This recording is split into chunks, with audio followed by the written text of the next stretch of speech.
Le dispositif Promeneurs du Net 37, mis en place et piloté par la Caisse d'allocation familiale d'Indre-et-Loire, vise à accompagner et outiller les professionnels de l'éducation sur les questions relatives au numérique. En 2020, à l'initiative de la communauté de communes Touraine-Vallée de l'Indre, un travail a été réalisé afin que l'entrée dans le dispositif des animateurs soit pensée de manière collective et que tous soient outillés et formés sur les questions autour du numérique. C'est Benoît Bourbon et Cassandre Barboteau qui témoignent.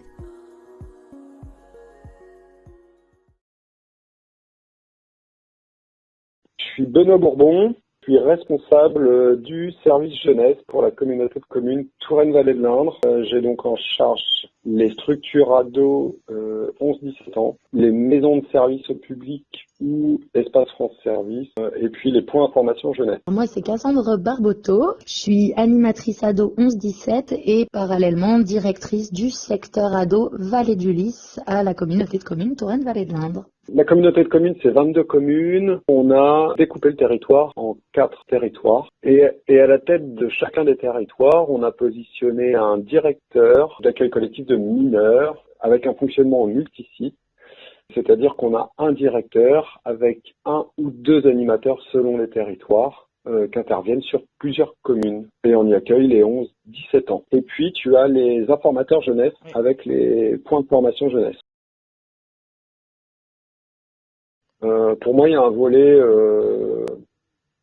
je vais dire un peu éducation aux médias, à aussi savoir ce qui est vrai, ce qui est faux dans les informations qu'on peut trouver sur Internet. C'était aussi l'occasion de faire valoir tout ce qui peut se faire, en tout cas en termes de dispositifs jeunesse, qui permettait aux jeunes du territoire d'avoir connaissance de tout ce qui se fait pour eux. C'était aussi l'occasion d'identifier un interlocuteur jeunesse au plus proche de chez eux, parce qu'il y a les jeunes qui viennent dans les structures, mais il y a aussi les jeunes qui ne viennent pas, et que potentiellement on pourrait rencontrer, puis que un jour ou l'autre ils puissent entrer en relation via des messageries, ou alors franchir le pas de la porte d'une structure ado pour pouvoir communiquer. J'y voyais aussi que même si depuis un certain temps on avait tout un tas de réseaux sociaux, c'était bien en tout cas de prendre le temps, de se poser, de réfléchir, voire même d'être formé, acculturé, aussi des nouveaux savoir-faire, et puis je te dirais maîtriser aussi ce qui est en jeu du cadre réglementaire en fait, voilà.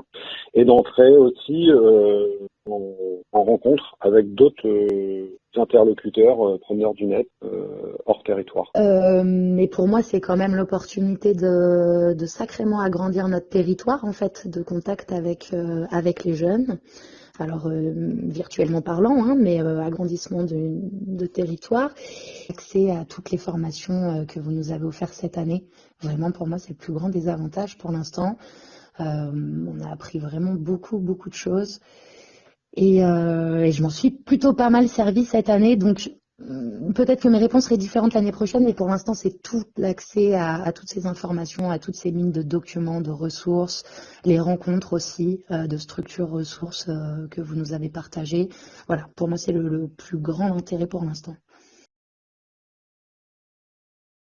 Pérenniser tous les échanges de pratiques et les conférences et les temps de formation que vous mettez très régulièrement en place.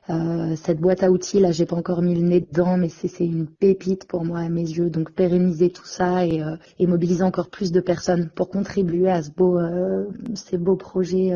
Moi, ça m'intéresse beaucoup, ça me paraît très important.